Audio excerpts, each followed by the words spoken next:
जय हिंद सभी को। मैं शुभम शर्मा पेश हूँ आपके सामने लेकर आज बेहद खास वीडियो। और आज का वीडियो खास रहने वाला है क्लास 10th के बच्चों के लिए जो कर रहे हैं बोर्ड की तैयारी। तो आप बिल्कुल टेंशन मत लीजिए, मैं आ गया हूँ आपके सामने लेकर एक नया चैप्टर जो कि एक ही वीडियो में समाप्त होगा। इसलिए इस वीडियो को लास्ट तक जरूर देखिएगा। अगर आप अपनी तैयारी अच्छे से करना चाहते हैं तो वीडियो में जितने भी क्वेश्चंस मैं करवाऊँ उन्हें वीडियो के बाद खुद से जरूर करिएगा। अगर कोई भी डाउट रहता है तो मैंने डिस्क्रिप्शन बॉक्स में अपने टेलीग्राम चैनल का लिंक डाला हुआ है, आप वहाँ पर जाइए और अपने डाउट्स को वहाँ पर पूछ सकते हैं। वहाँ पर आप मुझसे लाइव कनेक्ट हो सकते हैं। और अगर आप और मेरे साथ जुड़ना चाहते हैं तो आप मुझे इंस्टा पे फॉलो कर सकते हैं, आप हमारे फेसबुक पेज पर हमें फॉलो कर सकते हैं। ठीक है, तो आप कहीं से भी अपने डाउट्स को पूछिए, हम आपको बिल्कुल बताएंगे, लेकिन डाउट बहुत जेन्युइन होना चाहिए और एकदम सीरियस होकर आपको डाउट्स पूछने हैं। ठीक है, कोई भी मजाक मस्ती उस पर नहीं होनी चाहिए।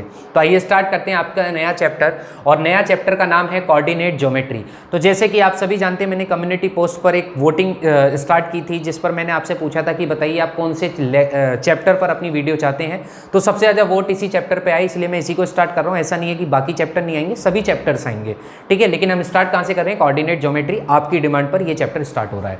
देखिए कोऑर्डिनेट ज्योमेट्री क्या होती है। कोऑर्डिनेट ज्योमेट्री ये होती है जब हम किसी भी अलजेब्रिक इक्वेशंस को, जैसे मैंने आपसे बोला है कि अलजेब्रिक इक्वेशन है मेरे पास 4x + 5y = 7, और मैं आपसे कहूँ कि इस अलजेब्रिक इक्वेशंस को आप मुझे ग्राफिकली शो करो, आप मुझे ये बताओ ग्राफिकली कि ये इक्वेशन कहाँ पर लाई करेगा। तो अगर मैं किसी भी अलजेब्रिक इक्वेशन को ग्राफिकली बोलता हूं तो हमेशा मेरे दिमाग में एक ही चैप्टर आएगा, that is known as coordinate geometry. यानी कि कोऑर्डिनेट ज्योमेट्री का मतलब है कि जब आप अलजेब्रिक इक्वेशंस को ग्राफिकली शो करते हो तो वही कहलाती है कोऑर्डिनेट ज्योमेट्री। ठीक है, अब कोऑर्डिनेट ज्योमेट्री के लिए हमें आवश्यकता होती है एक प्लेन की, और ये प्लेन कौन सा कहलाता है? Cartesian plane. कौन सा प्लेन कहलाता है? Cartesian plane. क्या बोला जाता है इसको? Cartesian plane. अब आप जानते होंगे ये जो हॉरिजॉन्टल लाइन होती है इसको हम एक्स एक्सिस बोलते हैं। क्या बोलते हैं जी? X axis. ये हमारी जो वर्टिकल लाइन होती है इसको हम क्या बोलते हैं? Y axis. और ये जो बिल्कुल सेंटर में यहाँ है, यहाँ बोला जाता है 0, यानी कि ये वो है जहाँ से स्टार्ट हुआ होगा एक्स एक्सिस और जहाँ से स्टार्ट हुआ होगा वाई एक्सिस। देखिए अगर मैं यहाँ पर पॉइंट लिखने लगूँ, यहाँ पर मैं अपनी नंबर लाइन लिखूँ तो 1 2 3 4 5, ऐसे यहाँ पर भी लिख सकता हूँ 1 2 3 4 5। लेकिन क्या हो अगर मेरे पास नेगेटिव कोऑर्डिनेट हो? तो नेगेटिव कोऑर्डिनेट को दिखाने के लिए हमारे पास नेगेटिव एक्सिस भी होनी चाहिए। तो ये अगर पॉजिटिव एक्सिस है तो एक्स डैश कहलाता है नेगेटिव एक्सिस। किसका नेगेटिव एक्सिस? एक्स का। ऐसे ही वाई का नेगेटिव क्या कहलाता है? वाई डैश, जिसको हम वाई का नेगेटिव एक्सिस बोलते हैं।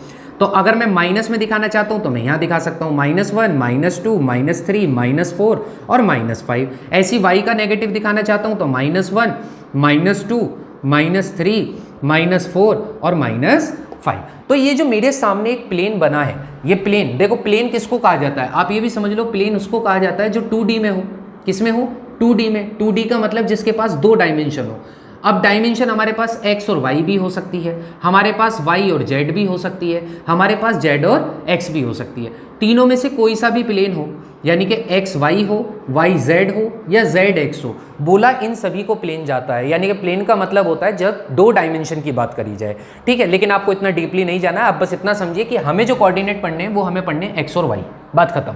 ठीक है, जब हमारे पास एडवांस आएगा हम एडवांस में एडवांस पढ़ लेंगे। फिलहाल हम उतना पढ़ते हैं जितना हमारे लिए अनिवार्य है या जितना हमारे लिए इंपॉर्टेंट है। ठीक है, तो इस तरीके के कार्टेशियन प्लेन पर इस तरह की अलजेब्रिक इक्वेशंस को ग्राफिकली शो किया जाता है, जिसको हम कोऑर्डिनेट ज्योमेट्री के चैप्टर को बोल देते हैं। ठीक है, अब अगर मैं यहाँ पर एक पॉइंट P कैलकुलेट कर लूँ, मैं सपोज करूँ मैंने यहाँ पॉइंट P नाम रख दिया, यानी कि ये कोई कोऑर्डिनेट है।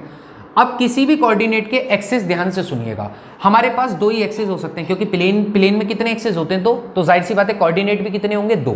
अब कौन कौन से 2 कोऑर्डिनेट होते हैं? पहला कोऑर्डिनेट होता है x और दूसरा कोऑर्डिनेट होता है y। पहला कोऑर्डिनेट होता है x और दूसरा कोऑर्डिनेट होता है y, क्योंकि आपने बनाया कौन सा प्लेन है? x y, तो कोऑर्डिनेट भी किसके होंगे? x और y के ही होंगे। ठीक है, अब जो x है, ये x डिस्टेंस किसकी होती है? तो याद रखिएगा, ये जो x कोऑर्डिनेट होता है, देखो मैं यहाँ पर लिख रहा हूँ, x कोऑर्डिनेट जो होता है इसका दूसरा नाम भी आपको याद रखना है, इसका दूसरा नाम होता है एब्सिसा। क्या बोला जाता है इसको? एब्सिसा। ये जो x कोऑर्डिनेट है ये कहाँ से डिस्टेंस है? तो ये डिस्टेंस फ्रॉम y एक्सिस। कहाँ से है जी? डिस्टेंस फ्रॉम y एक्सिस, यानी कि y एक्सिस से जो हम डिस्टेंस मेजर करते हैं उसको हम x कोऑर्डिनेट बोलते हैं। ये रहा मेरा y एक्सिस, तो तो पॉइंट P से यहाँ से जो मैं डिस्टेंस मेजर करूंगा ये मेरी क्या कहलाएगी, x की कोऑर्डिनेट कहलाएगी। क्या कहलाएगी, x की कोऑर्डिनेट कहलाएगी। ऐसी दूसरा कोऑर्डिनेट का नाम क्या था, y कोऑर्डिनेट। अब y कोऑर्डिनेट का दूसरा नाम भी आप याद रखेंगे, y कोऑर्डिनेट को कहा जाता है ऑर्डिनेट। क्या कहा जाता है, ऑर्डिनेट कहा जाता है। अब y कोऑर्डिनेट कहाँ से किसकी डिस्टेंस होती है, तो ये डिस्टेंस होती है x एक्सिस से। कहाँ से दूरी नापी जाती है इसको, डिस्टेंस फ्रॉम x एक्सिस। यानी कि अगर इस पॉइंट P की x एक्सिस से डिस्टेंस मेजर करूं तो वो कौन सा कोऑर्डिनेट कहलाएगा, वो मेरा y कोऑर्डिनेट कहलाएगा। और इस तरीके से पॉइंट P जो है वो कितने कोऑर्डिनेट बन जाएंगे, दो कोऑर्डिनेट वहां पर लाई कर जाएगा, एक x और एक y। और ये पूरा पॉइंट P किस पे लाई कर गया, दो कोऑर्डिनेट है तो यानी कि पूरे प्लेन में है। प्लेन कैसा है, 2D प्लेन है। प्लेन कैसा है, 2D प्लेन है। अगर मैं यहाँ से O से P तक की इसकी डिस्टेंस निकालना चाहूँ तो क्या निकाल सकता हूँ, बिल्कुल निकाल सकता हूँ। इसी पर तो ये पूरा चैप्टर है भाई। इस चैप्टर में दो ही चीज़ें आपको पढ़नी है, एक तो पढ़नी है किन्हीं दो कोऑर्डिनेट्स के बीच की डिस्टेंस को, और एक पढ़ना है कि अगर किसी लाइन को ये हमारी कोई लाइन है और इसको कोई दूसरी लाइन इंटरसेक्ट कर दे, तो अगर वो m/n में इंटरसेक्ट करे, इंटरनली इंटरसेक्ट करे, तो इसके कितने सेक्शंस यहाँ पर डिवाइड किए जा सकते हैं, जिसको हम सेक्शन फॉर्मूला बोलते हैं। तो हमें दो ही चीज़ें पढ़नी है इस चैप्टर में, एक का नाम है डिस्टेंस फार्मूला, एक का नाम है डिस्टेंस फार्मूला जिसके तहत हम किसी भी दो कोऑर्डिनेट के बीच की डिस्टेंस निकाल सकते हैं, और एक का नाम है सेक्शन फार्मूला जिसके तहत हम किसी भी सेक्शन को ये पता लगा सकते हैं कि उसने दूसरी लाइन ने पहली वाली लाइन को कितने रेशो में बाइसेक्ट किया होगा, ठीक है, या फिर किस कोऑर्डिनेट पे बाइसेक्ट किया होगा। तो बस इन दोनों चीज़ों को हमें समझना है और ये हमारा चैप्टर वहीं हो जाएगा खत्म, ठीक है। तो क्या आपको ये बात समझ आई, मैं फिर दोबारा से रिपीट कर देता हूँ। कोऑर्डिनेट ज्योमेट्री में हम क्या करते हैं, हम इस तरह की अलजेब्रिक इक्वेशंस को ग्राफिकली शो करते हैं। हमारे पास एक कार्टेशियन प्लेन होता है जिसमें एक x एक्सिस होता है और एक y एक्सिस होता है। पॉजिटिव नंबर्स को x दिखाता है और नेगेटिव नंबर को x डैश दिखाता है। ऐसी पॉजिटिव को y दिखाता है और नेगेटिव को y डैश दिखाता है। x कैसा एक्सिस है, हॉरिजॉन्टल एक्सिस है। y कैसा एक्सिस है, वर्टिकल एक्सिस है। बात करें x कोऑर्डिनेट की तो x कोऑर्डिनेट को एब्सिसा भी कहा जाता है और y कोऑर्डिनेट को ऑर्डिनेट भी कहा जाता है। x कोऑर्डिनेट की डिस्टेंस y एक्सिस से ली जाती है और y कोऑर्डिनेट की डिस्टेंस x एक्सिस से ली जाती है। यहाँ पर मैंने आपको लेकर भी दिखा दी, ठीक है। अब एक चीज़ और आप याद रखेंगे, ये कभी भी पैटर्न नहीं बदलेगा, यानी कि जब भी आप कोऑर्डिनेट लिखेंगे तो पहले हमेशा x होगा और दूसरा हमेशा y होगा। अब आप कहोगे जी क्यों नहीं बदलेगा, वो इसलिए नहीं बदलेगा, आप ऐसा समझ सकते हैं कि x इसका नाम है और y इसका सरनेम है। अब आपको पता है भाई सरनेम जो होगा वो तो हमेशा नाम के बाद आएगा, तो यानी कि नाम के बाद ही तो सरनेम होगा, तो इसलिए पहले x बुलाया जाएगा फिर x का सरनेम बुलाया जाएगा। तो इसलिए आपको याद रखना है कोऑर्डिनेट कैसे लिखा जाएगा, x पहले होगा और y बाद में होगा, ठीक है। कोई दिक्कत इस वाली बात में, आप स्क्रीनशॉट लेना चाहे स्क्रीनशॉट ले सकते हैं, नहीं तो हम आगे पढ़ते हैं डिस्टेंस फार्मूला जो हमारे इस चैप्टर में हमें पढ़ना है। हमारा पहला टॉपिक आज कोऑर्डिनेट ज्योमेट्री में है डिस्टेंस फार्मूला। अब आप ध्यान से समझेंगे डिस्टेंस फार्मूला क्या होता है। देखिए मेरे पास एक कार्टेशियन प्लेन है, आपको इस चैप्टर में कार्टेशियन प्लेन तो मानना ही है, मतलब कार्टेशियन प्लेन के बिना तो आप ये चैप्टर कर भी नहीं सकते क्योंकि कोऑर्डिनेट ज्योमेट्री, ठीक है। तो अलजेब्रिक इक्वेशन को ग्राफिकली तो हम प्लेन पर ही दिखा पाएंगे। तो ये हो गया x, ये हो गया y, ये हो गया x डैश, ये हो गया y डैश। मैंने माना यहाँ पर एक पॉइंट P है, पॉइंट P ले लिया या इसको P बोल देते हैं, और इस पॉइंट को मैंने मान लिया Q, ठीक है। मुझे P से Q तक की डिस्टेंस फाइंड करनी है और इस डिस्टेंस को मैंने बोल दिया D। क्या बोल दिया जी, D। बहुत ध्यान से आप समझिएगा, पॉइंट P के जो कोऑर्डिनेट है मैं इसको बोल देता हूँ x1 और y1। क्या बोल देता हूँ, x1 और y1। और जो पॉइंट Q के कोऑर्डिनेट है मैं इन्हें बोल देता हूँ x2 और y2, क्योंकि कोऑर्डिनेट x और y के ही होंगे। तो एक पे x1 y1 लिख दिया और एक पर x2 y2 लिख दिया। अब इस पॉइंट P की अगर x एक्सिस से डिस्टेंस देखें, x एक्सिस से पॉइंट की डिस्टेंस क्या कहलाती है, y का कोऑर्डिनेट, यानी कि ये क्या होगी, y1 होगी। क्या होगी, y1 होगी। मैं इसको यहाँ लिख देता हूँ, ये पूरी की पूरी डिस्टेंस क्या होगी आपकी, y1 होगी। अच्छा अगर मैं इस q को यहाँ पर ड्रॉ करूँ तो q की डिस्टेंस यहाँ से यहाँ तक कितनी होगी, आप कहेंगे जी ये y2 होगी। अब मुझे ये बताओ, इसको भी हम एक नाम दे देते हैं, r दे देते हैं, चलो इसको। अब मुझे ये बताओ PR कितनी होगी, तो आप कहेंगे जी जो PR होगी ना, जब ये पूरी y1 है इसमें ये y2 है, तो PR तो सीधी सी बात है, ये तो बच्चा भी बता सकता है कि ये y1 माइनस y2 होगी। क्यों जी, होगी या नहीं होगी। मैं आपसे कहूँ ये पूरी 10 सेंटीमीटर की डिस्टेंस है, उसमें से ये आपकी 5 सेंटीमीटर है, तो बताओ ये कितनी होगी। तुम तुरंत कहोगे जी 10 में से 5 के 5 होगी। तो मैं वही तो बोल रहा हूँ, y1 माइनस y2 ही तो होगा यहाँ पर, होगा या नहीं होगा। सेम ऐसी बात करते हैं यहाँ की डिस्टेंस कितनी होगी, आप कहेंगे जी ये तो x कोऑर्डिनेट होता है और हमने x कोऑर्डिनेट कितना माना पॉइंट P का x1, तो यानी कि यहाँ से यहाँ तक की डिस्टेंस x1 है।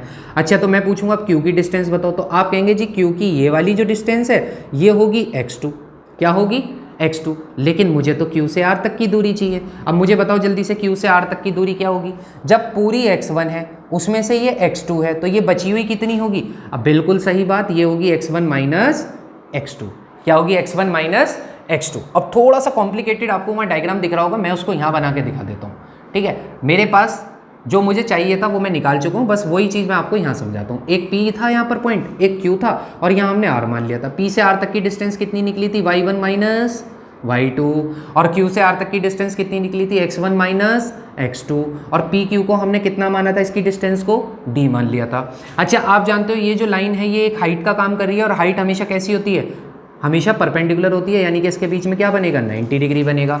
अब ये आपके सामने एक राइट एंगल ट्रायंगल तैयार हो गया। अगर ये राइट एंगल ट्रायंगल हो गया तो इन राइट एंगल ट्रायंगल जिसका नाम है PQR बाय पाइथागोरस थ्योरम, सभी ने सुनी होगी पाइथागोरस थ्योरम कैसे ट्रायंगल में लगाई जाती है। पाइथागोरस थ्योरम हमेशा राइट एंगल ट्रायंगल में लगाई जाती है। किसी भी ट्रायंगल में कितने 90 डिग्री हो सकते हैं, कमेंट बॉक्स में जरूर बताइएगा, ठीक है। मैं देखता हूँ आपको कितना बेसिक आता है, किसी भी ट्रायंगल में कितने 90 डिग्री के एंगल बनाए जा सकते हैं, ठीक है, बताइएगा। बाय पाइथागोरस थ्योरम हम जानते हैं, पाइथागोरस थ्योरम कहती है कि हाइपोटेनियस का square is always equal to base square plus perpendicular का स्क्वायर। अब आप जानते हो हाइपोटेनियस वो साइड होती है जो ट्रायंगल की सबसे बड़ी साइड होती है। ट्रायंगल की सबसे बड़ी साइड कौन सी है, जो लेटी हुई साइड है, इसको क्या बोलते हैं, हाइपोटेनियस। तो यानी कि PQ का स्क्वायर बराबर बेस क्या होता है, जिस पर सारी नींव रखी हुई है, आप बोल दोगे QR स्क्वायर, और हाइट क्या होगी, PR का स्क्वायर। क्या होगा, PR का स्क्वायर। भाई PQ को आपने क्या माना, आप कहेंगे जी D स्क्वायर। QR को आपने क्या माना, आप कहेंगे जी x1 माइनस x2 का स्क्वायर, और मैं कहूँगा आपसे PR को आपने क्या माना, आप कहेंगे जी y1 माइनस y2 का स्क्वायर।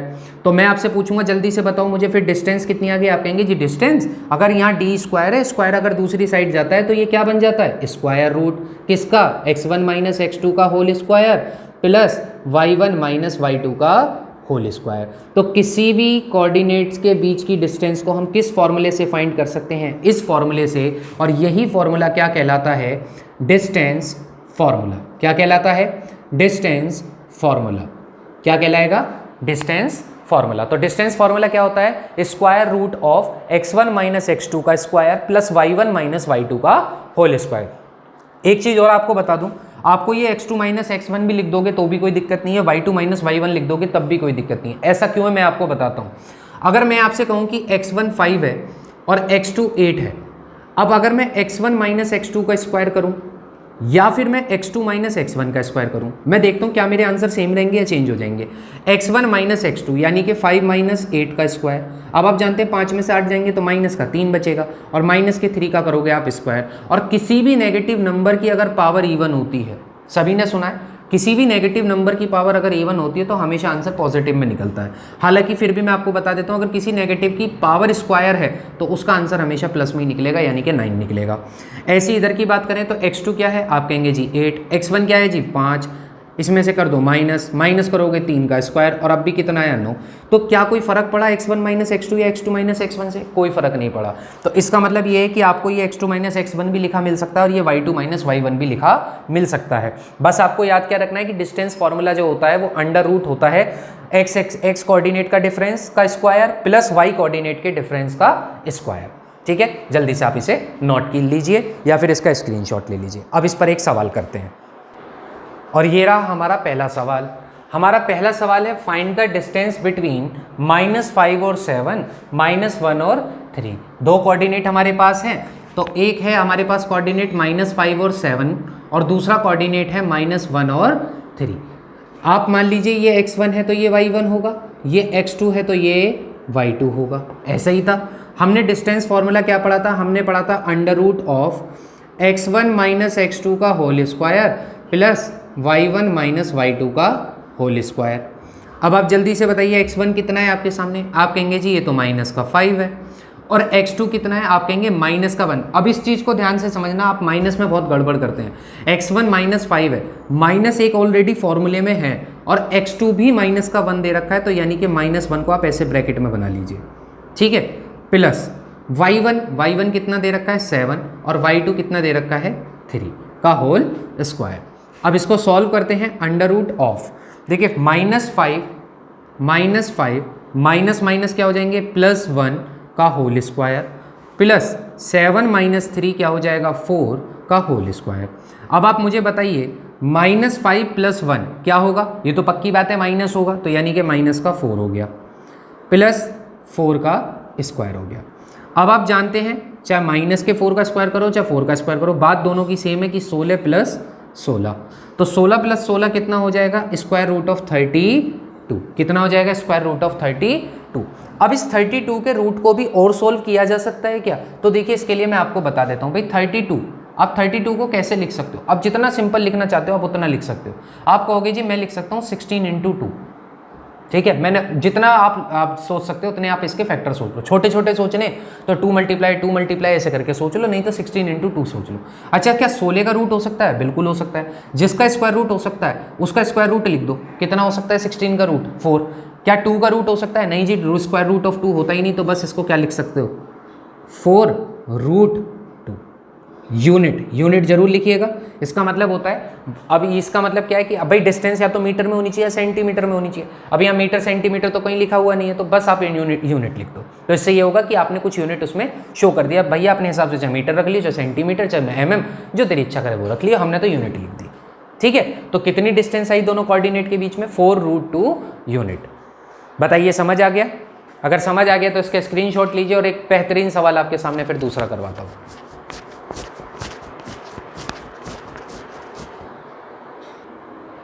और लीजिए एक बेहतरीन सवाल आपके सामने आ चुका है, और अगला सवाल जो है हमारे सामने वो ये कह रहा है कि if q coordinate 0 1 is equidistant, का मतलब है इक्वल डिस्टेंस पर फ्रॉम p से भी एंड r से भी, यानी कि p से जितनी डिस्टेंस पर q है r से भी उतनी ही डिस्टेंस पर q रखा हुआ है, और p का कोऑर्डिनेट 5 - 3 दे रखा है और r का कोऑर्डिनेट x और 6 दे रखा है। तो बताइए वैल्यू ऑफ x क्या होगी।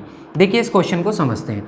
हमारे पास P से लेकर R तक की एक डिस्टेंस है, P से लेकर R, P का कोऑर्डिनेट कितना दे रखा है 5 और -3, R का कोऑर्डिनेट कितना दे रखा है x और 6, और हमसे कहा गया है कि जो Q है ना वो P से भी इक्वल डिस्टेंस पर है और R से भी इक्वल डिस्टेंस पर है, यानी कि अगर इक्वल डिस्टेंस पर है तो Q यहाँ बिल्कुल सेंटर में होगा, ठीक है। यानी कि जितनी डिस्टेंस उसकी यहाँ से यहाँ तक है, अगर मैं यहाँ से डिस्टेंस d मानूँ तो यहाँ से यहाँ तक भी उसकी डिस्टेंस d ही है, बिल्कुल दोनों तरफ से बराबर रखा हुआ है। और Q का कोऑर्डिनेट कितना दे रखा है 0 और 1। तो मुझे ये बताइए कि इस x की वैल्यू क्या होगी। जब डिस्टेंस बराबर होती हैं तो आप जानते हैं कि जितना PQ का डिस्टेंस होगा, जितना PQ का डिस्टेंस होगा उतना ही डिस्टेंस QR का भी होगा। तो यानी कि मैं कह सकता हूँ कि PQ is equal to QR। अच्छा डिस्टेंस फार्मूला क्या कहता है, डिस्टेंस फार्मूला कहता है स्क्वायर रूट ऑफ, अगर मैं PQ की बात करूं तो मैं इसको x1 बोल देता हूं, इसको y1, इसको x2 तो इसको y2। तो हमें पता है ब्रैकेट के अंदर क्या होता है x1 - x2, x1 कितना है 5 माइनस x2 कितना है 0, तो 5 - 0 का स्क्वायर प्लस, अब अगला क्या है y1 - y2, y1 कितना है -3 और y2 कितना है 1, तो -3 - 1 का whole square is equal to under root of QR। अब QR पर आते हैं, इसको x2 y2 ही लिखा रहने दो, कोई टेंशन नहीं है, इसको x1 और y1 लिख लो। तो आप कहोगे x1 - x2, यानी कि x1 कितना है x और x2 कितना है 0, तो आप कहेंगे x - 0 का स्क्वायर। ऐसे ही y1 - y2, y1 कितना है 6 और y2 कितना है 1 का होल स्क्वायर, कोई दिक्कत नहीं। अच्छा दोनों तरफ स्क्वायर रूट है, जब दोनों तरफ स्क्वायर रूट है तो स्क्वायर रूट से स्क्वायर रूट क्या हो जाएगा कैंसिल हो जाएगा, क्या हो जाएगा कैंसिल हो जाएगा, तो यानी कि रूट तो दोनों तरफ से खत्म हो चुके हैं।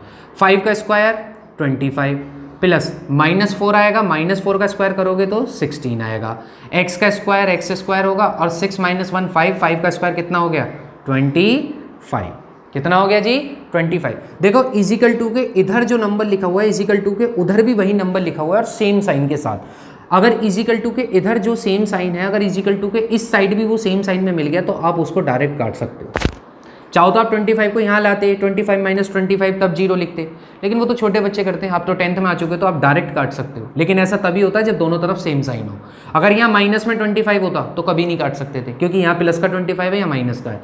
अगर दोनों तरफ प्लस का 25 है तब कटेगा, या दोनों तरफ माइनस का होता तब कट जाता। तो एक्स स्क्वायर किसके बराबर आ गया? 16 के।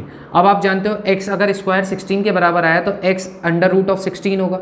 और याद रखना, जो स्क्वायर होता है कभी भी ऐसे लिखा हुआ है कि x स्क्वायर बराबर a, तो हमेशा रखना x की वैल्यू प्लस a भी हो सकती है, सॉरी a स्क्वायर, ठीक है। या आप ऐसा समझो x स्क्वायर बराबर अगर 16 लिखा हुआ आ गया तो x की वैल्यू प्लस का 4 भी हो सकती है और माइनस का 4 भी हो सकती है, दोनों ही हो सकती है, क्योंकि चाहे आप प्लस 4 का स्क्वायर करो तब भी 16 आता है, माइनस 4 का करो तब भी 16 आता है। तो इसकी वैल्यू वही है, एक्स स्क्वायर बराबर 16 लिखा हुआ है, तो यानी कि x की वैल्यू क्या हो सकती है? प्लस का 4 भी हो सकती है और माइनस का 4 भी हो सकती है, दोनों ही वैल्यू इसकी पॉसिबल हो सकती है, दोनों ही वैल्यू इसकी पॉसिबल हो सकती है। तो इसका आंसर प्लस का 4 और माइनस का 4 दोनों ही है, ठीक है। तो ये आपका सवाल है। आई होप आपको ये क्वेश्चन समझ आ गया होगा। नहीं आया है तो वीडियो को वापस से पीछे की तरफ ले जाओ, ये तो ऑप्शन आपके पास है, फिर दोबारा से समझो, फिर आगे की तरफ आ जाओ, ठीक है। तो आई होप आपको डिस्टेंस फार्मूला का ये सवाल समझ आ गया होगा। इसी बेसिस पर बहुत सारे सवाल होते हैं। एक दिन हम लास्ट में एक इंपॉर्टेंट क्वेश्चंस का सेशन लेंगे जिसमें बहुत सारे क्वेश्चंस हम वो करवाएंगे जो आपको प्रीवियस ईयर में पूछे गए हैं, ठीक है। आज तो हम पहले बेसिक टू एडवांस अपने क्लास को खत्म कर रहे हैं। तो डिस्टेंस फार्मूला अगर आपको समझ आ गया है तो थम्स अप कर दीजिए, वीडियो को लाइक कर दीजिए और शेयर कर दीजिए दोस्तों के साथ, ठीक है। तो अब अगला टॉपिक हमारा होगा सेक्शनल फार्मूला। आई होप यहाँ तक आपको सभी को समझ आ गया होगा। और अब हमारा नया टॉपिक आता है जिसका नाम है सेक्शन फार्मूला। देखिए, अगर कोई एक लाइन हमारे पास है जिसके कोऑर्डिनेट पहले से ही निर्धारित हमने किए हुए हैं कि यहाँ पॉइंट P रखा हुआ था और यहाँ पॉइंट R रखा हुआ था, इसके कोऑर्डिनेट हमने x1 और y1 मान लिए और इसके कोऑर्डिनेट हमने x2 और y2 मान लिए। अब एक दूसरी लाइन आती है जो इस PR को इंटरसेक्ट करती हुई चली जाती है और PR को जिस पॉइंट पर काटती है उसका नाम हमने क्या रख दिया? Q रख दिया, ठीक है। इस Q के कोऑर्डिनेट हमने मान लिए x और y। क्या मान लिए? x और y। अब जैसे ही इस Q ने इस PR लाइन को काटा होगा तो इधर कुछ सेक्शन डिवाइड हुआ और कुछ सेक्शन इधर बना, तो इस सेक्शन के कुछ रेशो होंगे, यानी कि हो सकता है Q इसको बिल्कुल मिड पे काट जाए, या ये भी हो सकता है कि इसने इस तरफ P की तरफ तो इसने 2 डिस्टेंस रखी और R की तरफ इसने 3 डिस्टेंस रखी हो, यानी कि रेशो में कुछ भी वेरिएशन आ सकता है। तो आप कहेंगे इस लाइन ने PR को जिस रेशो में काटा होगा हमें उसका बारे में पता नहीं है, तो हम उसको मान लेते हैं M/N। क्या मान लेते हैं जी? M/N। तो यही हमारे पास कहलाता है सेक्शन फार्मूला। अच्छा, लाइन ने इसको कैसे इंटरसेक्ट किया? तो याद रखिएगा, इंटरनली। कैसे किया है? इंटरनली इसको इंटरसेक्ट किया है, बाहर से थोड़ी काटा है, अंदर से काटा है, बिल्कुल बीच से काटा है, तो इसलिए इसको इंटरनली इंटरसेक्शन कहा जाएगा, ठीक है। अब देखिए, हमारे पास जो सेक्शन फार्मूला होता है, अगर मैं इसका x कोऑर्डिनेट फाइंड करना चाहता हूँ तो मैं कहूँगा x का जो फार्मूला है याद कर लीजिए, mx2 plus nx1 upon m plus n। क्या होता है x coordinate? mx2 plus nx1 upon m plus n। ऐसे ही अगर y कोऑर्डिनेट की बात करें तो y कोऑर्डिनेट क्या हो जाएगा? my2 plus ny1 upon m plus n। दोनों आ गई बात समझ? x और y किसके कोऑर्डिनेट है? x और y किसके कोऑर्डिनेट है? आप कहेंगे ये q के हैं, तो हमने इस q के कोऑर्डिनेट को फाइंड किया है, ठीक है। और किस रेशो में डिवाइड कर रहे हैं? तो m/n में डिवाइड कर रहे हैं। एक बात आप लिख लीजिएगा, जब रेशो फाइंड करवाएगा तब आपको m/n को क्या मान लेना है? k/1। ये बात याद रखिएगा, जब भी आपसे वो रेशो फाइंड करवाएगा तो हमेशा m/n को आप क्या मान लेंगे? k/1 मान लेंगे। मैं आपको क्वेश्चन में करके दिखाऊंगा कि कैसे इस क्वेश्चन को हम टैकल करने वाले हैं। फिलहाल आपको क्या समझना है कि एक PR लाइन थी जिसको एक Q वाली लाइन ने काट दिया, और जिस सेक्शन में काटा वो सेक्शन इंटरनली था, और कितने सेक्शन में? m/n में काट दिया, ठीक है। और किस कोऑर्डिनेट पे काटा? तो x और y पर काटा। इस x कोऑर्डिनेट को हमने लिख दिया था mx2 plus nx1 upon m plus n, और इस y कोऑर्डिनेट को हमने लिख दिया था my2 plus ny1 upon m plus n, ठीक है। अब आप जल्दी से इस पर एक सवाल देखिए, जल्दी से इसका स्क्रीनशॉट ले लीजिए और आपको सवाल दिखाते हैं फिर इस पर। ये कहा गया है कि कोऑर्डिनेट बताइए उस पॉइंट का जो डिवाइड कर रहा है इन दोनों कोऑर्डिनेट के जॉइनिंग को, किस रेशो में? 2/3 में। समझते हैं क्वेश्चन को फिगर से। हमारे पास एक कोऑर्डिनेट p का है और एक कोऑर्डिनेट q का है। p का कोऑर्डिनेट है -1 और 7 और q का कोऑर्डिनेट हमने मान लिया 4 और -3। अब एक लाइन इसको इंटरसेक्ट करती है। अब किस पॉइंट पर इंटरसेक्ट करती है वो आपसे यही पूछ रहा है कि हमें x और y बताओ। यही तो कह रहा है कोऑर्डिनेट निकालो उस पॉइंट के जो इस लाइन को डिवाइड करती होगी। इस लाइन को डिवाइड करने वाली ये लाइन है और ये किस पॉइंट पर डिवाइड कर रही है, x और y पर। तो इसी x और y को आपसे पूछा गया है किस रेशो में डिवाइड करती है, तो 2:3 में, यानी कि 2:3 में डिवाइड करती है। अब हमें क्या गिवन है, हम इसको बोलते हैं x1 y1 और इसको हमने बोला था x2 और y2। तो जल्दी से बताओ x एक्सिस निकालने का फॉर्मूला क्या था, mx2 plus nx1 upon m plus n। अब आप मुझे जल्दी से बताओ m कितना दे रखा है, भाई ये m रेशो n में तो डिवाइड होती थी, तो m कितना दे रखा है 2, x2 कितना है आपका 4, तो 2 × 4 प्लस n कितना दे रखा है आपको 3, x1 कितना दे रखा है आपको -1 upon m plus n, m कितना है 2 और n कितना है 3, तो m प्लस n मतलब 2 + 3। तो बताइए कितना हो जाएगा, 4 × 2 = 8, माइनस में मल्टीप्लाई आएगी और प्लस माइनस क्या होते हैं माइनस, 3 × 1 = 3 अपॉन 2 + 3 क्या होगा 5। तो बताओ कितना आ गया, 8 में से 3 गए 5 और अपॉन में 5 कट गया तो 1। तो यानी कि x का कोऑर्डिनेट तो 1 आ गया। अब y का कोऑर्डिनेट निकालते हैं। y का कोऑर्डिनेट क्या होगा जी, y बराबर हमने पढ़ा था my2 plus ny1 upon m plus n। m कितना दे रखा है आपको 2, y2 कितना दिया है आपको -3 प्लस ऐसी n कितना है हमारे पास 3 और y1 कितना है हमारे पास 7 अपॉन m प्लस n। तो देखो यहाँ पर भी वही है और यहाँ पर भी वही है, तो सेम लिख सकते हो 5। सॉल्व करेंगे, 3 में से 2 की मल्टीप्लाई -6 और 7 3 × 21 यानी कि प्लस का 21 अपॉन में 5। अब 21 में से 6 गए तो कितने बचे 15 अपॉन में 5 और 5 से 15 को काट दो तो 3। तो यानी कि y का कोऑर्डिनेट 3 है और x का कोऑर्डिनेट 1 है। तो मुझे जल्दी से बताओ r के कोऑर्डिनेट क्या हो जाएंगे। r का कोऑर्डिनेट हमने x और y माना था, अब मैं उसका आंसर कैसे लिखूंगा, मैं ऐसे लिखूंगा कि r का जो कोऑर्डिनेट है अब क्या हो गया है, x कितना है 1 और y कितना है 3। तो यानी कि 1 और 3 कोऑर्डिनेट होंगे उस पॉइंट के जो इन दोनों की जॉइनिंग को कट कर रहा होगा। आगे बात समझ, यानी कि क्या क्या होंगे 1 और 3, क्या क्या होंगे 1 और 3। तो इस तरीके से आप सेक्शन फॉर्मूले को लगा सकते हैं। आई होप आपको ये क्वेश्चन समझ आ गया होगा। समझ आ गया है तो वीडियो को लाइक करना बिल्कुल नहीं भूलिएगा, ठीक है। चलिए स्क्रीनशॉट ले लीजिए या फिर आप चाहें तो राइट डाउन कर सकते हैं। आइए अब अपने अगले क्वेश्चन को देखते हैं।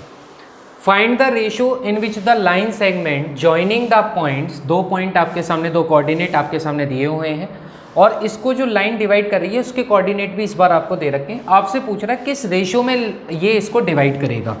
यानी कि अगर हमारे पास ये पॉइंट है, हम इस पॉइंट को मान लेते हैं P और इस पॉइंट को मान लेते हैं Q और इसको एक लाइन डिवाइड करती है जो किस पॉइंट पर डिवाइड करती है R पर। हमने माना जो P का कोऑर्डिनेट हमें दे रखा है वो कितना दे रखा है -3 और 10 और जो हमें Q का कोऑर्डिनेट दे रखा है वो कितना दे रखा है 6 और -8 और जो लाइन इसको डिवाइड कर रही है उसका कोऑर्डिनेट भी इस बार आपको गिवन है -1 और 6, लेकिन हमें रेशो नहीं दे रखा। मैंने आपसे कहा था कभी भी आपसे रेशो मांगे आप हमेशा लेट कर लेना रेशो को। कितना मान लेना जी, आप मान लेना k/1। कितना रेशो मान लेना, k/1। तो यानी कि अगर ये k है तो ये रेशो यहाँ से 1 है, ठीक है। k/1 में हमने इसको डिवाइड कर दिया। अब हमें पता है हम इसको x1 y1 बोलते थे, इसको x2 y2 बोलते थे, सॉरी इसको x और y बोलते थे और इसको x2 और y2 बोलते थे। ये कहलाता था m/n। तो यानी कि m की वैल्यू अब की बार k है और n की वैल्यू अब की बार 1 है। फॉर्मूला क्या था, x बराबर था mx2 plus nx1 upon m plus n। अब आप मुझे बताइए x की वैल्यू तो इस बार पता है ना, x की वैल्यू कितनी है -1। कितनी है जी -1 बराबर m कितना दे रखा है, m को हमने माना हुआ है k। x2 कितना है, x2 हमारा है 6, तो k की मल्टीप्लाई 6 में करोगे, ठीक है, प्लस n कितना दे रखा है आपको 1, कितना दे रखा है 1 और x1 कितना है आपका -3 अपॉन m प्लस n कितना है, m है k और n है 1। कोई दिक्कत नहीं होगी इस -1 की। अब देखो इधर ये डिवाइड में ये पूरा का पूरा डिवाइड में, दूसरी तरफ जाएगा तो किस में चला जाएगा, मल्टीप्लाई में, यानी कि -1 के साथ मल्टीप्लाई हो जाएगी k+1 की, बराबर 6 की मल्टीप्लाई k में करोगे तो 6k, और 3 की 1 में करोगे तो -3 आएगा, और प्लस माइनस बनाएगा -3। ठीक है, इधर मल्टीप्लाई अंदर करो। देखो जब ब्रैकेट के बाहर माइनस होता है तो ब्रैकेट के अंदर सारे निशानों को चेंज कर देता है। k प्लस का माइनस का हो जाएगा, प्लस का 1 है माइनस का हो जाएगा। ठीक है, बराबर 6k - 3। अब k वाले को तो एक तरफ कर दो, नंबर्स को एक तरफ कर दो। देखो माइनस का k है, इसको इधर ले आओ, और माइनस का 3 है, इसको इधर ले आओ। तो जब माइनस का k उधर जाएगा तो वो 6k के साथ प्लस में हो जाएगा, क्योंकि इधर माइनस का था, उधर गया तो प्लस का हो गया, बराबर -3 इधर आएगा तो वो +3 हो जाएगा, और ऑलरेडी वहाँ पर माइनस में 1 था। 6k और k कितने बनेंगे, 7k, और यहाँ से 3 - 1 कितना आएगा, 2। तो k की वैल्यू बताइए कितनी आ गई, 2/7। कितनी आ गई k की वैल्यू, 2/7। पर हमें तो रेशो चाहिए था भाई, हमने रेशो क्या माना है, हमने रेशो माना है k/1, जिसमें k की वैल्यू कितनी निकल के आई है, 2/7 रेशो 1, 2/7 रेशो 1। याद रखिएगा कभी भी रेशो में किसी एक में फ्रैक्शन बन रही हो तो जो भी इसके डिनोमिनेटर में होगा दूसरे वाले के साथ उसी में मल्टीप्लाई कर दो। यहाँ डिनोमिनेटर में 7 है तो दूसरे वाले के साथ 7 से मल्टीप्लाई कर दो। जब आप ऐसा करोगे तो इधर तो 2 रह जाएगा ऊपर, और दूसरी तरफ 1 के साथ 7 की मल्टीप्लाई करोगे तो 7, और वही आपका क्या बन जाएगा, रेशो। मैं फिर दोबारा से बताता हूँ, हालांकि ये एलसीएम लिया जाता है, मैं आपको बहुत आसान तरीके से बता देता हूँ। अगर कभी भी रेशो में ऐसा हुआ कि एक फ्रैक्शन आपको यहाँ बनी हुई दिख रही है और जबकि दूसरी तरफ सिर्फ न्यूमरेटर है, तो आपके पास जो भी डिनोमिनेटर में दे रखा होगा दूसरे के साथ उसी से ही मल्टीप्लाई कर देना। यहाँ 7 है तो उसके न्यूमरेटर में 7 से ही मल्टीप्लाई कर दो, तो 1 की 7 में करोगे 7 हो जाएगा, और इधर 2 का 2 रहेगा, बात खत्म। नीचे डिनोमिनेटर दोनों सेम करने होते हैं, बात खत्म है। ठीक है, तो आंसर कितना आ जाएगा, 2/7, यानी कि ये वाली जो लाइन है वो इस लाइन को 2/7 में डिवाइड करेगी। ठीक है, अगर आपको ये समझ आ गया है क्वेश्चन तो आप इसको उतार सकते हैं, और नहीं समझ आया तो फिर दोबारा से बैक करके वीडियो को देख सकते हैं। रेशो निकालने के लिए आप x का इस्तेमाल कर सकते हो, y का, यानी कि दोनों कोऑर्डिनेट निकालने की आवश्यकता नहीं होती, एक किसी एक से भी काम हो जाता है। ठीक है, तो आई होप आपको ये समझ आ गया होगा। अब हमारा एक लास्ट जो कंसेप्ट है वो है मिड पॉइंट, सिर्फ उसको और समझाना है। तो आई होप आपको वीडियो अभी तक समझ आ रही होगी। ठीक है, और अब हमारे पास हमारा आज की वीडियो का लास्ट टॉपिक आता है जिसको बोला जाता है mid point formula.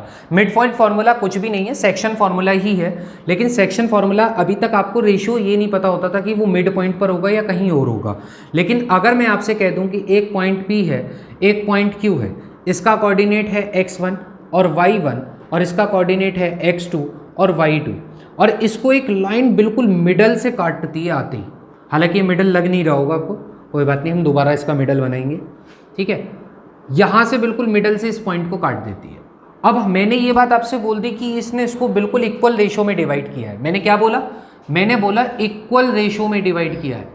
Equal ratio, equal ratio का मतलब होता है आप कुछ भी मानो, 1/1 मानो, 2/2 मानो, 3/3 मानो, 4/4 मानो, पर जितना यहाँ से यहाँ तक का है उतना ही वहाँ से यहाँ तक का भी है। तो यानी कि इस हिसाब से ये जो R है वो कैसा हो गया, वो आपका हो गया मिड पॉइंट। क्या हो गया जी, मिड पॉइंट। इसके कोऑर्डिनेट हमने कितने मान लिए, x और y। जब वो इक्वल रेशो में डिवाइड करती है तो हम मान लेते हैं 1/1 में इसने इसको डिवाइड कर दिया, यानी कि अगर m भी 1 है तो n भी कितना है, 1। m भी 1 है तो n भी कितना है, 1। अभी हमने फॉर्मूला पढ़ा था x का, mx2 + nx1 upon m + n। अब मेरे को पता है कि m/n जो है वो 1/1 है, तो यानी कि अगर m 1 है तो 1 × x2 + n × x1 upon m + n का मतलब क्या है, 1 + 1। तो x का कोऑर्डिनेट कितना आ जाएगा, आप कहेंगे जी x2 + x1 अपॉन 1 + 1 कितना हो जाएगा, 2। तो यानी कि आप कह सकते हो कि x जो होगा वो x1 + x2 अपॉन 2 होगा। सिमिलरली इसी तरीके से जो y का कोऑर्डिनेट होगा वो भी कितना निकलेगा, y1 + y2 अपॉन 2। तो मिड पॉइंट में क्या होता है, रेशो का चक्कर ही खत्म कर देते हैं। मिड पॉइंट में रेशो का चक्कर खत्म हो जाता है क्योंकि इक्वल रेशो में डिवाइड कर रही होती है, तो इसलिए रेशो को लेना ना लेना एक ही बात बराबर होती है। तो इसलिए उसमें आपको याद रखना है कि x इतना होगा और y इतना होगा। अब जल्दी से इस पर एक क्वेश्चन करवाता हूँ और आज की वीडियो को समाप्त करता हूँ। तेजी से आप इसको नोट कीजिए। तो देखिए ये है हमारा मिड पॉइंट पर आधारित एक सवाल। Find the coordinate of point A where A B is the diameter of circle. यानी कि अगर एक सर्कल बनाया जाए और इस सर्कल का ये डायामीटर है जिसको बोला गया है ए और बी, और इसके सेंटर को आप मान लीजिए ओ। तो हमसे कहा गया है कि कोऑर्डिनेट बताने ए के, यानी कि हमें ए के कोऑर्डिनेट नहीं पता। चलिए हम इसको क्या बोल देते हैं x1 और y1, और इसको क्या बोल देते हैं x2 और y2। हालांकि b के कोऑर्डिनेट आपको दे रखे हैं कितने, 1 और 4। कितने दे रखे हैं, 1 और 4। और हमसे कह रहा है जिसका centre, whose centre is, centre ये रहा, सेंटर कितना दे रखा है 2 और -3। अब आप सभी जानते होंगे O से A भी रेडियस है, O से B भी रेडियस है। भाई यहाँ से यहाँ तक की भी रेडियस और यहाँ से यहाँ तक की भी रेडियस, यानी कि O से A तक की डिस्टेंस सेम है और O से B तक की डिस्टेंस सेम है। तो जब ऐसा है तो इसका मतलब O कहाँ पर रखा हुआ है, O बिल्कुल मिड पॉइंट पर रखा हुआ है। कहाँ रखा हुआ है, मिड पॉइंट पर रखा हुआ है। और जब मिड पॉइंट पर होता है तो इसका मतलब रेशो कैसा होगा, इक्वल रेशो होगा। क्या होगा, इक्वल रेशो होगा। और जब इक्वल रेशो होता है तो मैंने सीधा बताया x का फॉर्मूला होता है x1 + x2/2। अब देखो ये तो x1 y1 है, ये x और y है, वो x2 और y2 है। सीधा रखो, x कितना दे रखा है 2 बराबर x1 नहीं पता जी, यही तो निकालना है, प्लस x2 कितना दे रखा है 1 और अपॉन में क्या है 2 की मल्टीप्लाई 2 में करोगे 4 बराबर x1 + 1। तो बताओ x1 की वैल्यू कितनी आ जाएगी, 4 - 1 यानी कि 3 आ गई 3। सेम ऐसी y निकालो, y बराबर क्या होता है y1 + y2/2। y कितना है जी -3, y1 कितना है जी ये तो निकालना ही था, प्लस y2 कितना है 4 और अपॉन में 2। -3 की मल्टीप्लाई 2 में करोगे तो कितना हो जाएगा -6 बराबर y1 + 4, और प्लस का 4 इधर आएगा तो y1 हो जाएगा -6 - 4 विच इज़ -10, यानी कि y1 की वैल्यू कितनी आ गई -10। तो बताओ a के कोऑर्डिनेट क्या हो गए। आप कहेंगे जी a के कोऑर्डिनेट पहले x का लिखा जाएगा और फिर किसका लिखा जाएगा y का, और ये इसका हो गया आंसर। यानी कि कोऑर्डिनेट कितना होगा 3, -10। तो ये मिड पॉइंट से हमने कर लिया। आई होप आपको जितने भी सवाल, जितने भी टॉपिक समझाए गए होंगे सभी के सभी अच्छे लगे होंगे। और अगर आपको वीडियो अच्छी लगी है तो वीडियो को लाइक करना बिल्कुल मत भूलिएगा, दोस्तों के साथ शेयर भी कीजिएगा। और कोई भी डाउट्स आपका है तो टेलीग्राम के चैनल से आप हमसे कनेक्ट हो सकते हैं, वहाँ पर अपने डाउट्स को पूछ सकते हैं। ठीक है, और मिलते हैं नेक्स्ट वीडियो में, तब तक के लिए जय हिंद, जय भारत, ध्यान रखें अपना।